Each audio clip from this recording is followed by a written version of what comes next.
विधानसभा चुनाव से पहले कांग्रेस को लगा बड़ा झटका। देहरादून के बीजेपी कार्यालय में सरिता आर्या ने थामा बीजेपी का दामन। सीएम धामी के साथ कई नेता रहे मौजूद।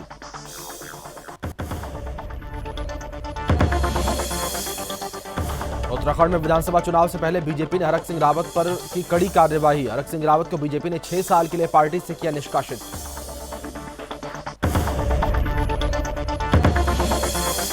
विधानसभा चुनाव 2022 में अवैध शराब की तस्करी पर अंकुश लगाने के लिए जिला आबकारी विभाग ने कसी कमर। जिला आबकारी अधिकारी चुनाव आयोग की तरफ से दिए गए दिशा निर्देशों का कड़ाई से करा रहे पालन।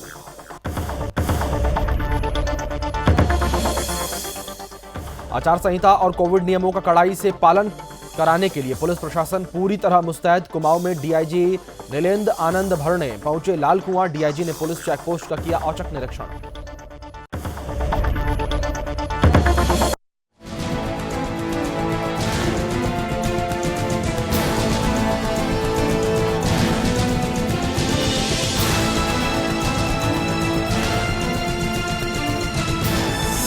आप देख रहे हैं सुदर्शन न्यूज। नमस्कार, सुदर्शन न्यूज पर उत्तराखंड विशेष आप देख रहे हैं। आपके साथ मैं अभिषेक पांडे। बुलेटिन की शुरुआत बड़ी अहम जानकारियों के साथ करेंगे। आपको बता दें कि विधानसभा चुनाव से ठीक पहले राजनीति के लिहाज से उत्तराखंड में आज का दिन जो है काफी बड़ा साबित हो रहा है। आपको बता दें कि विधानसभा चुनाव से पहले नेताओं का दल बदलना शुरू हो चुका है। इसी कड़ी में अब कांग्रेस को बड़ा झटका लगा है। और आपको बता दें कि सरिता आर्या ने भारतीय जनता पार्टी का दामन थाम लिया है और देहरादून के बीजेपी कार्यालय में सरिता आर्या ने बीजेपी की सदस्यता ग्रहण की। इसी दौरान उत्तराखंड के सीएम पुष्कर सिंह धामी और मदन कौशिक साथ रहे और बीजेपी के कई बड़े नेता जो हैं इस कार्यक्रम में मौजूद रहे।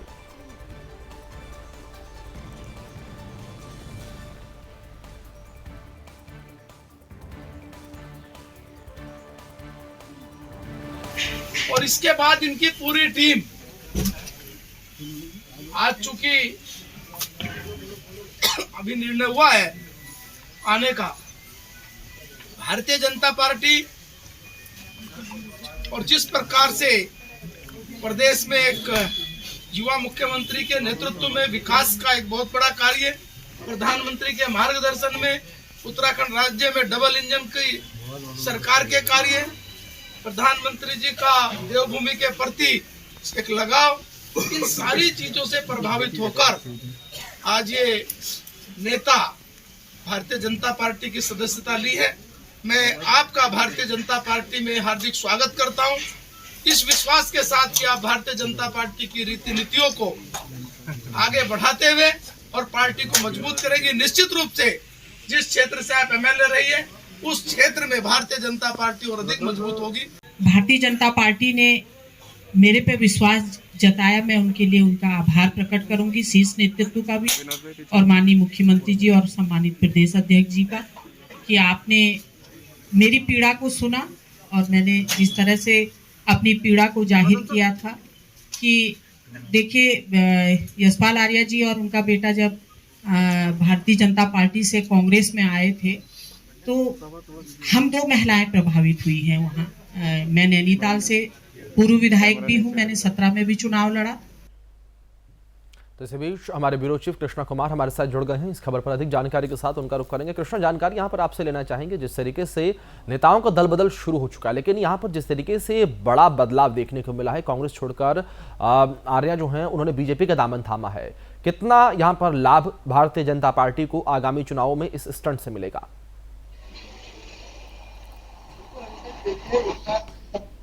कांग्रेस का एक तरीके चुनावी नारा है कि लड़की हूँ मैं लड़ सकती हूँ, लेकिन उन्हीं की पार्टी में महिलाएं सुरक्षित नहीं है, महिलाओं को सम्मान नहीं मिल रहा है, जिससे इस वजह से नाराज होकर कांग्रेस पार्टी से रूठ कर कांग्रेस की महिला प्रदेश अध्यक्ष सरिता आर्य ने आज भाजपा प्रदेश अध्यक्ष मदन कौशिक और मुख्यमंत्री पुष्कर सिंह धामी के नेतृत्व में भाजपा का दामन थामा है। उन्होंने मुख्यमंत्री पुष्कर सिंह धामी और भाजपा प्रदेश अध्यक्ष ने भी उनका स्वागत किया है और वहीं पर सरिता आर्य ने सदस्यता ग्रहण करी है। लेकिन इसके बावजूद हम देख रहे हैं कि कल रात जो है भाजपा ने एक नेता को जो है बाहर का रास्ता दिखाया, हरक सिंह रावत को। आज दूसरी ओर नैनीताल से जो प्रबल दावेदार कांग्रेस की रही है उसको कांग्रेस से टिकट ना मिलने के चक्कर में वो नाराज चल रही थी, क्योंकि कुछ समय पहले भाजपा के कैबिनेट मंत्री यशपाल आर्य और नैनीताल विधायक संजीव आर्य जो है वो भाजपा छोड़ कांग्रेस में शामिल हो गए थे, जिसके बाद से उम्मीद उनकी खत्म हो गई थी सरिता आर्य की, क्योंकि नैनीताल से जो विधायक है संजीव आर्य है तो जाहिर सी बात है कि कांग्रेस उनको नैनीताल से टिकट देगी, तो सरिता आर्य का पत्ता कांग्रेस से कट चुका था। सरिता आर्य कुछ दिनों पहले कांग्रेस में भी बयान दे चुकी थी कि अगर मुझे कांग्रेस से टिकट नहीं मिलेगा तो मैं बीजेपी का दामन थामूंगी। हालांकि आज उन्होंने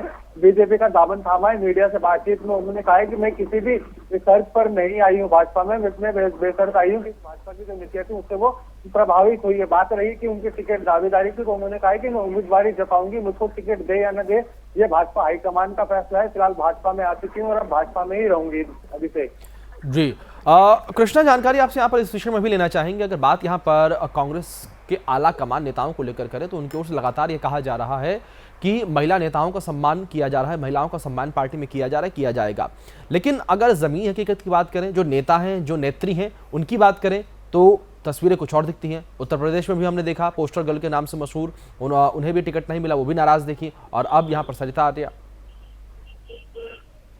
बिल्कुल देखिए, सरिता आर्य की नाराजगी जो है जाहिर है, क्योंकि कांग्रेस ने एंड टाइम पर जिस तरीके से यशपाल आर्य और उनके बेटे को शामिल किया है अपनी पार्टी में और उनको टिकट के लिए भी बोल दिया है कि आपको वहीं से टिकट मिलेगी। लेकिन उसके बावजूद देखिए, जो पहले से कार्यकर्ता रहे हैं, जो जमीनी कार्यकर्ता रहे हैं, जो इन 5 सालों में अपनी पकड़ बनाते आए हैं, जनता के बीच में रहे हैं और पार्टी को मजबूत उन्होंने अपने क्षेत्र में किया है। लेकिन उसके बावजूद भी अब कांग्रेस पार्टी अब ऐसे नेताओं को ना चुनकर दूसरे दलों से आए नेताओं को प्राथमिकता दे रही है टिकट बंटवारे में, तो पार्टी कार्यकर्ताओं को रूप जाना एक जाहिर सी बात है। और दिनों में देखना होगा। इस तरीके से भाजपा प्रदेश अध्यक्ष ने भी कहा है कि कुछ दिन और इंतजार कीजिए, कांग्रेस के ऐसे कई नेता हमारे संपर्क में है जो जल्दी बीजेपी का दामन थामेंगे और यही बड़ी देखने वाली बात होगी। तो ऐसे कौन कौन से नेता हैं जो कांग्रेस से बीजेपी में आएंगे और बीजेपी से कांग्रेस में जाएंगे, क्योंकि दोनों पार्टी जो है वो लगातार दावे कर रही है। अब दावे किसके हकीकत में बदलते हैं, ये एक बड़ा सवाल है। जी बिल्कुल। कृष्णा, वहीं अगर देखा जाए जिस तरीके से यहाँ पर पार्टी के दामन नेता छोड़ रहे हैं, क्या अपमान हो रहा है कांग्रेस पार्टी में महिला नेताओं का?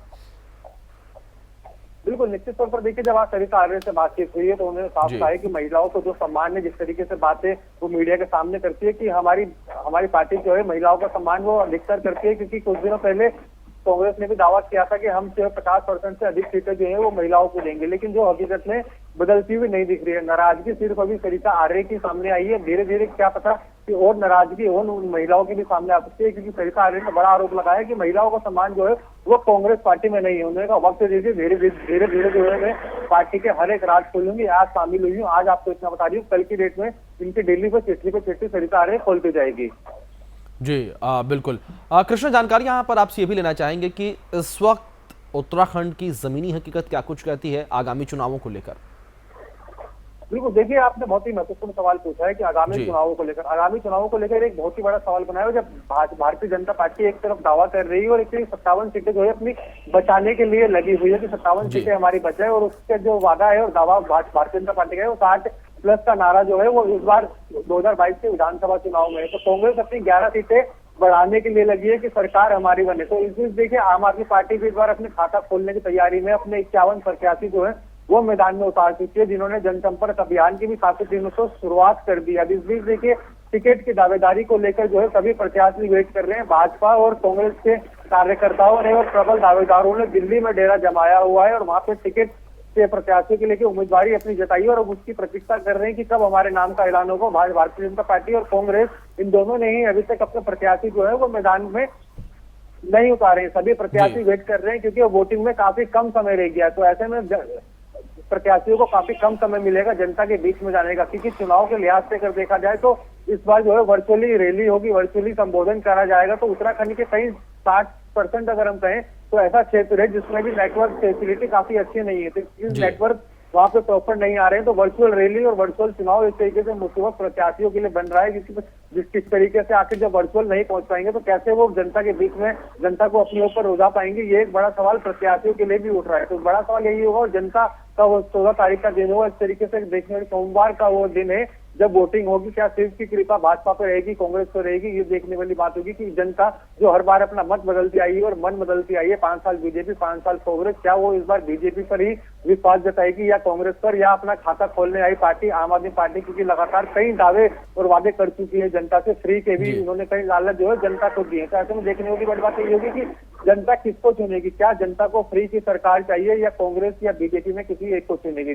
जी बिल्कुल बिल्कुल कृष्णा, ये देखना बड़ा दिलचस्प होगा कि जनता जो है किसको समर्थन देगी। लेकिन यहाँ पर कृष्णा एक अहम सवाल ये भी है कि जिस तरीके से कांग्रेस की ओर से तमाम दावे किए जा रहे हैं, तमाम पार्टी की ओर से दावे किए जा रहे हैं, इन दावों पर कितना असर पड़ेगा सरिता आर्या के जाने से? देखो देखिए, सरिता आर्या जो है वो कांग्रेस महिला के प्रदेश अध्यक्ष भी रही हैं और आज ही उनको बर्खास्त किया गया। उस साल से विधायक रही हैं। 2017 में भी वो विधानसभा चुनाव वो लड़ी थी, लेकिन मोदी लहर के चलते उन्हें हार का सामना करना पड़ा था। लेकिन सरिता आर्या जो है महिलाओं में खासा पकड़ ले रखती है, खासकर अपने नैनीताल क्षेत्र में और प्रदेश में। इस तरीके से उन्होंने महिला की टीम को एकत्रित किया है और एक अच्छी टीम उन्होंने महिला कांग्रेस की बनाई थी। तो उस लिहाज से हम कह सकते हैं कांग्रेस को काफी ज्यादा नुकसान होने वाला है, क्योंकि जाहिर सी बात है आज सरिता आर्या शामिल हुई है, जब उनके समर्थक भी अब धीरे धीरे करके उत्तराखंड भाजपा में शामिल होने लगेंगे, तो लिहाजा बात है कि कांग्रेस के वोट बैंक पर एक खासा असर जो है वो महिलाओं का भी इस बार देखने को मिलेगा। जी बिल्कुल कृष्णा, साफ तौर पर तमाम उलटफेर जो हैं वो देखने को प्रदेश में मिलेंगे। बहुत बहुत शुक्रिया कृष्णा आपका हमारे साथ जुड़ने के लिए और इन तमाम जानकारियों के लिए। चलिए इसी कड़ी में आगे बढ़ेंगे और आपको बता दें कि उत्तराखंड विधानसभा चुनावों से पहले बीजेपी ने हरक सिंह रावत पर बड़ी कार्यवाही की है। मुख्यमंत्री पुष्कर सिंह धामी ने हरक सिंह रावत को उत्तराखंड मंत्रिमंडल से बर्खास्त करने की सिफारिश राज्यपाल को भेजी और इसके अलावा बीजेपी ने भी उन्हें 6 साल के लिए पार्टी से ही निष्कासित कर दिया है। आपको दिखाते हैं इसी पर खास रिपोर्ट।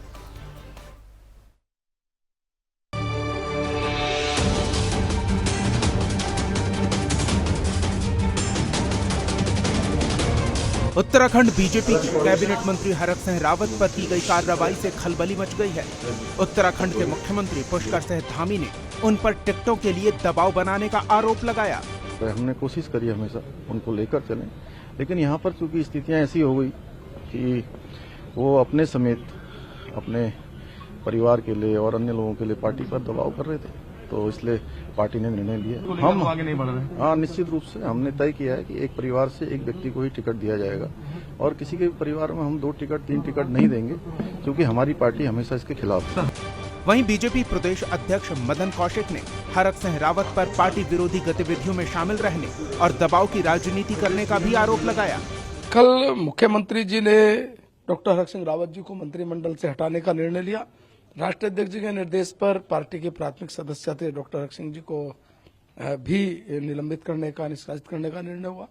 पिछले दिनों से लगातार इस प्रकार की गतिविधियां, इस प्रकार की शिकायतें, इस प्रकार की सारी बातचीत सामने आ रही थी और कल पार्टी ने अनुशासन की उस सीमा में बाहर करने के रूप में हरक सिंह रावत जी को पार्टी से अलग किया। इधर आरोपों को दरकिनार करते हुए हरक सिंह रावत ने बीजेपी की कार्रवाई को बड़ी गलती करार दिया। बीजेपी से निष्कासित होने पर हरक सिंह रावत के आंखों से आंसू निकल आए। एक मनगढ़ंत सोशल मीडिया पे चले समाचार को आधार बनाकर और इतना बड़ा निर्णय, मैं उनकी सरकार में कैबिनेट मंत्री था, सीनियर मिनिस्टर था, सबसे मेरे बहुत व्यक्तिगत संबंध थे। एक बार मुझसे बिना बात किए हुए इतना बड़ा निर्णय उन्होंने लिया, मुझे लगता है कि विनाशकालीन विपरीत बुद्धि। तो अपना चेहरा छिपाने के लिए कुछ भी कहते रहे। मैं जिस दिन मुंह खोलूंगा उस दिन बहुत विस्फोट हो जाएगा देश की राजनीति में। हमाम में सब नंगे हैं, मैं सिर्फ इतना ही कहना चाह रहा हूं। इन्होंने निकाल दिया तो क्या करूंगा मैं? घर तो बैठने वाला व्यक्ति नहीं हूं, मैं तो कफन बांध के राजनीति करता हूं। अब आपका भविष्य क्या होगा सर? मुझे कोई भविष्य नहीं चाहिए, मुझे उत्तराखंड का भविष्य चाहिए। मुझे कोई अपना भविष्य, उत्तराखंड का भविष्य, कांग्रेस की सरकार आ रही है, पूर्ण बहुमत से आ रही है और जो नहीं भी आनी थी वो अब आ गई। हरक सिंह रावत 2016 में कांग्रेस छोड़ बीजेपी में शामिल हुए थे और अब बीजेपी की कार्रवाई को विनाशकाले विपरीत बुद्धि बताते हुए इस चुनाव में कांग्रेस के साथ काम करते हुए कांग्रेस की सरकार बनाने का दावा कर रहे हैं। सुदर्शन न्यूज के लिए उत्तराखंड से ब्यूरो चीफ कृष्णा कुमार की रिपोर्ट।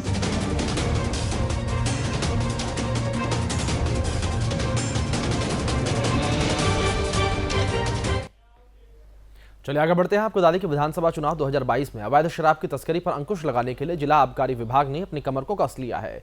इसी कड़ी में जिला आबकारी विभाग की ओर से आपको बता दें कि अधिकारी केपी सिंह ने कहा है कि चुनाव आयोग की तरफ से दिए गए दिशा निर्देशों का कड़ाई से पालन किया जा रहा है और उन्होंने कहा कि जनपद में सभी दुकानदारों को सेल और परचेज पर लगातार निगरानी रखी जा रही है।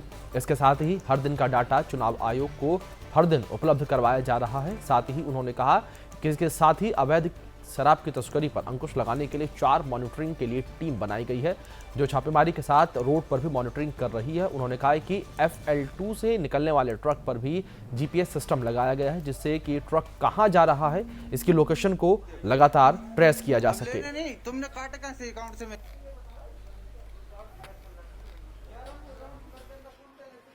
चुनाव के मद्देनज़र जो निर्वाचन आयोग की तरफ से जो फॉर्मेट हमें दिए हैं, तो तमाम हमारे जितने भी लीकर शॉप्स हैं, जितने भी अनुज्ञापन हैं हमारे, उन पर उनकी जो सेल परचेज का जो भी है उस पर निगरानी रखी जा रही है हमारी। और वो सूचना पर डे की सूचना कलेक्ट करके रात को 10 बजे सुबह 8 बजे से पहले निर्वाचन आयोग। चलिए आगे बढ़ते हैं। आपको बता दें कि लालकुआं में आचार संहिता और कोविड नियमों का कड़ाई से पालन कराने के लिए पुलिस प्रशासन पूरी तरीके से मुस्तैद है। और इसी क्रम में कुमायूं के DIG नीलेश आनंद भरणे लालकुआं पहुंचे, जहां पर DIG ने पुलिस चेकपोस्ट का औचक निरीक्षण किया। इस दौरान DIG के साथ वरिष्ठ पुलिस अधीक्षक और SP सिटी ने जायजा लिया। और इस दौरान DIG ने पुलिसकर्मियों को सख्ती बरतने के निर्देश दिए हैं। और DIG ने पुलिसकर्मियों को सख्त निर्देश देते हुए कहा कि हर कीमत पर आने वाले और जाने वाले वाहनों की बारीकी से जांच पड़ताल की जाए। साथ ही उन्होंने कहा कि क्षेत्र में संदिग्ध व्यक्तियों पर पैनी नजर रखी जाए, जिसके चलते बड़ी घटनाओं से बचा जा सके। इतना ही नहीं, उन्होंने कहा कि लालकुआं में आचार संहिता का सख्ती से पालन करवाया जाए।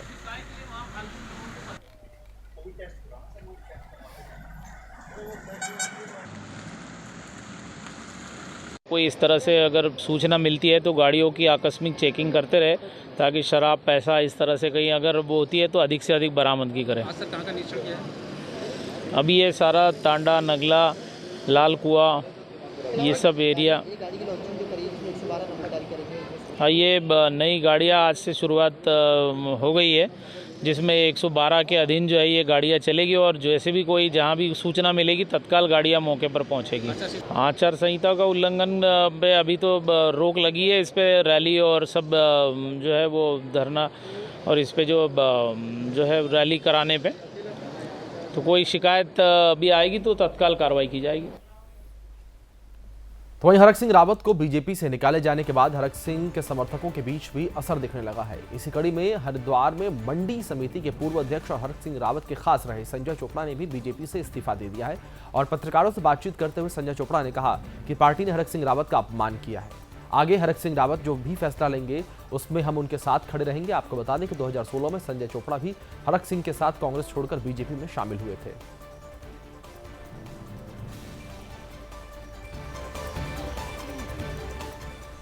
धर्म संसद में भड़काऊ भाषण को लेकर मामला जो है गर्माता ही जा रहा है। इस मामले में अभी तक 2 गिरफ्तारियां हो चुकी हैं, जिससे साधु संतों में भी रोष की भावना देखने को मिल रही है। आपको बता दें कि साधु संतों ने सर्वानंद घाट पर प्रतिकार सभा का आयोजन किया, जिसमें साधु संत इकट्ठा हुए। और प्रतिकार सभा में धर्म संसद मामले पर 2 गिरफ्तारी को लेकर साधु संतों ने अपना रोष प्रकट किया। और संभावी पीठाधीश्वर के स्वामी आनंद स्वरूप ने कहा कि बिना निमंत्रण के भी काफी संख्या में साधु संत प्रतिकार सभा में आए और सभी ने कोविड प्रोटोकॉल का पालन किया, क्योंकि यज्ञ की पूर्णाहुति हुई, जिसमें जिस तरीके से साधु संतों को पुलिस प्रशासन गिरफ्तार कर रहा है बहुत निंदनीय है। और हम सब इसका विरोध करते हैं। और पुलिस प्रशासन कितने लोगों को गिरफ्तार करता है, हम गिरफ्तारी देंगे।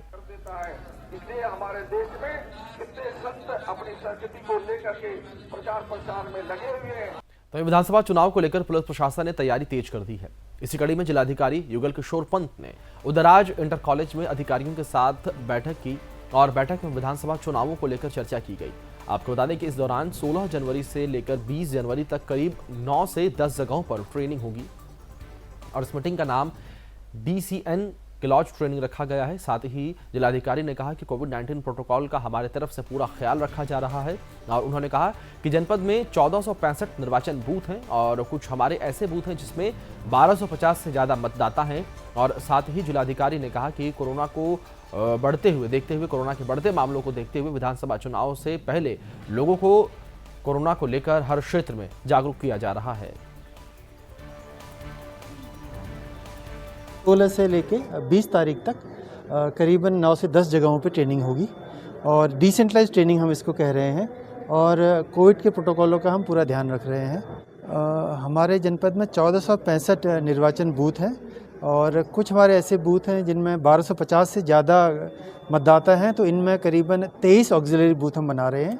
तो इतने ही हमारे पीठासीन अधिकारी और PO1, PO2, PO3 अपॉइंट किए जा रहे हैं और 10% का हम रिज़र्व रख रहे हैं, ताकि अगर मानो किसी का स्वास्थ्य खराब होता है या कोविड इन्फेक्शन होता है तो हमारी मतदाता की जो मतदान टीम है वो पूरी की पूरी बनी रहे। करीबन 12,97,000 के आसपास मतदाता हैं और करीबन 6,000 के आसपास सर्विस। वहीं विधानसभा चुनाव में आदर्श आचार संहिता का पालन कराने के लिए प्रशासन पूरी तरीके से सख्त हो गया है। साथ ही प्रशासन ने राजनीतिक दलों पर गाज गिराना शुरू कर दिया है। इसी कड़ी में भारत निर्वाचन आयोग ने आदर्श आचार संहिता का उल्लंघन करने वालों पर सख्ती से निपटने के लिए इस बार सिविजिल नाम से ऐप जारी किया है और जिसके तहत कोई भी व्यक्ति आचार संहिता के उल्लंघन करने वालों के बारे में प्रशासन को जानकारी दे सकता है और आदर्श आचार संहिता उल्लंघन करने वालों पर कार्यवाही करने के लिए अपनी भूमिका निभा सकता है। वहीं इस पूरे मामले में काशीपुर से जुड़ी कई शिकायतें आई हैं, जिसके बाद शिकायतों पर एसडीएम अभय प्रताप सिंह ने आदर्श आचार संहिता का उल्लंघन करने वालों पर कार्यवाही की।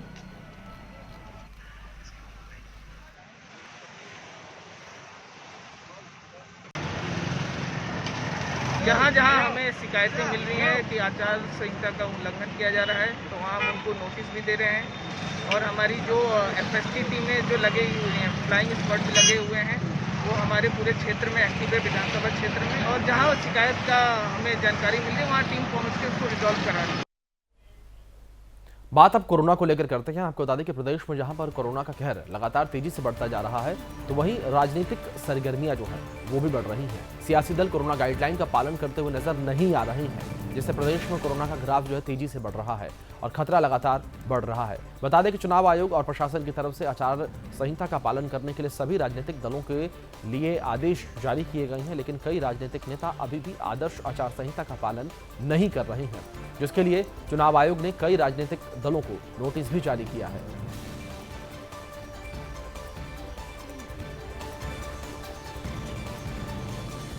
तो वहीं विधानसभा चुनाव को लेकर पुलिस प्रशासन पूरी तरीके से सख्त हो चुका है। इसी कड़ी में खटीमा में पुलिस और एसएसवी के जवानों ने चुनावी आचार संहिता का पालन करवाने के लिए शहर में फ्लैग मार्च निकाला। साथ ही आपको यह भी बता दें कि फ्लैग मार्च उप जिलाधिकारी और क्षेत्राधिकारी पुलिस के नेतृत्व में निकाला गया था और इस दौरान एसएसवी के जवानों ने लोगों से कोरोना की गाइडलाइंस की पालना करने के लिए कहा और कोरोना को लेकर जागरूक किया। साथ ही जवानों ने लोगों से अपील करते हुए कहा कि सभी लोग कोविड गाइडलाइंस का पालन अवश्य करें, मास्क पहने और अपने आप को सैनिटाइज करते रहें। साथ ही भीड़ लगाने से बचें, एक दूसरे से 2 गज की दूरी बनाए रखें।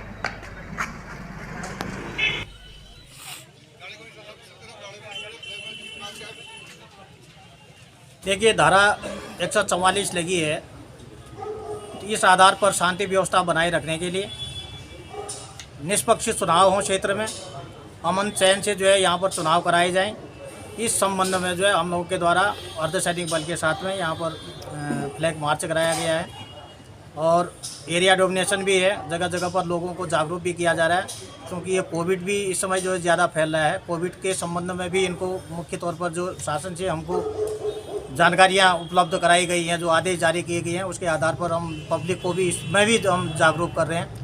देखिए, चुनाव में जो शांति व्यवस्था बनाए रखने के लिए कॉन्फिडेंस बिल्डिंग मेजर के तहत ये फ्लैग मार्च किया जाता है, जिसमें पुलिस विभाग और पैरामिलिट्री फोर्स जो पिथौरागढ़ से आई है, उनके द्वारा जगह जगह फ्लैग मार्च किया गया और एरिया ऑफ डोमिनेशन दिखाया गया। लोगों को जागरूक किया है कि कोविड के नियमों का पालन करेंगे तथा धारा 144 जो अभी वर्तमान में यहाँ पर लागू है उसके भी नियमों का पालन करेंगे।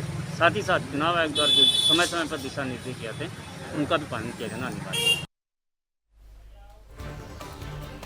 उत्तराखंड के एक खटीमा में आपको बता दें कि एक निजी संस्थान की तरफ से निःशुल्क जांच शिविर का आयोजन किया गया, जिसमें डॉक्टर रचना सिंघल ने आश्रम में रहने वाले बच्चों को बीमारियों को लेकर जांच की। वहीं इस शिविर में जांच के बाद निःशुल्क दवाइयां भी बांटी गई और आपको बता दें कि आश्रम के बच्चों के लिए पौष्टिक आहार और खाने की सलाह देकर कुछ हेल्दी सामग्री संस्था की तरफ से बच्चों को दी गई। और सचिव डॉक्टर रचना सिंघल ने कहा कि संस्था हमेशा से ही लोगों को स्वास्थ्य के प्रति जागरूक करती है और उन्होंने कहा कि आगे भी समय समय पर जन सेवा के कार्य होते रहेंगे। इस दौरान डॉक्टर रचना सिंघल ने कहा कि बरसात के समय में अक्सर त्वचा संबंधी कई तरह की बीमारियां हो जाती हैं। इन बीमारियों को हल्के में न लें और तुरंत डॉक्टर से परामर्श लें और साथ ही कोरोना से बचने के जानकारी भी उन्होंने दी और किस तरीके से कोरोना से बचा जा सकता है ये भी बताया उन्होंने। वीडियो बना दी साथ में। आज निशांत आरोग्य आयुष मानव सेवा कल्याण संस्थान की तरफ से मैं सचिव डॉक्टर रचना सिंघल। आज यहाँ कटीमा के नगु ठगु में जो अनाथ आश्रम है, यहाँ के बच्चों के लिए मैं आज आई हूँ, क्योंकि ये से इस प्रकार की जनसेवा हम करते रहते हैं। तो मुझे यहाँ अनाथ आश्रम का पता लगा, तो आज मैं यहाँ पर इन बच्चों को कुछ मैंने इनको आज बताया है उनकी हेल्थ को लेकर के जो इश्यूज होते हैं आज के टाइम में आ रहे हैं उनको, कि वो किस तरीके से अपना खान पान रखें, अपने खाने में क्या क्या चीज़ शामिल करें, क्या ना करें, और कोविड को लेकर के उनके रख रखाव, उनके बचाव वो कैसे कर सकते हैं। तो वहीं आपको बता दें कि चमोली में सड़क सुविधा नहीं होने के चलते गर्भवती महिला ने पैदल रास्ते में ही एक बच्ची को जन्म दिया। बता दें कि सड़क सुविधा नहीं होने के चलते गर्भवती महिला ग्रामीण अस्पताल ले जा रहे थे, तभी प्रसूता ने पैदल रास्ते में ही एक बच्ची को जन्म दिया और महिला के साथ में चल रहे ग्रामीणों ने अपनी सूझबूझ से सुरक्षित प्रसव करवाया, जिसमें जच्चा बच्चा दोनों ही सुरक्षित हैं।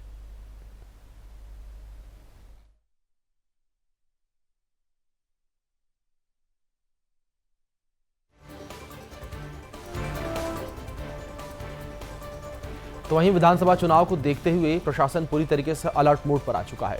आगामी विधानसभा सामान्य निर्वाचन 2022 के दृष्टिगत प्रदेश भर में आदर्श आचार संहिता लागू है और चुनाव के दौरान अवैध गतिविधियों की रोकथाम के लिए पुलिस महानिदेशक और पुलिस उप महानिरीक्षक ने कई आवश्यक दिशा निर्देश दिए हैं और इसी कड़ी में पुलिस की टीम को चेकिंग के दौरान 2 लोगों को अवैध शराब के साथ गिरफ्तार किया है। फिलहाल पुलिस ने मामला दर्ज कर लिया है और आरोपियों से पूछताछ जारी है।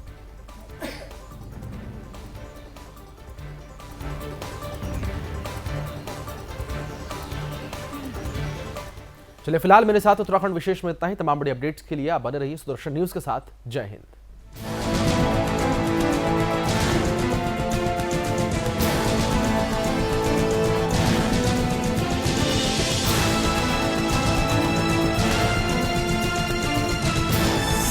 आप देख रहे हैं सुदर्शन न्यूज।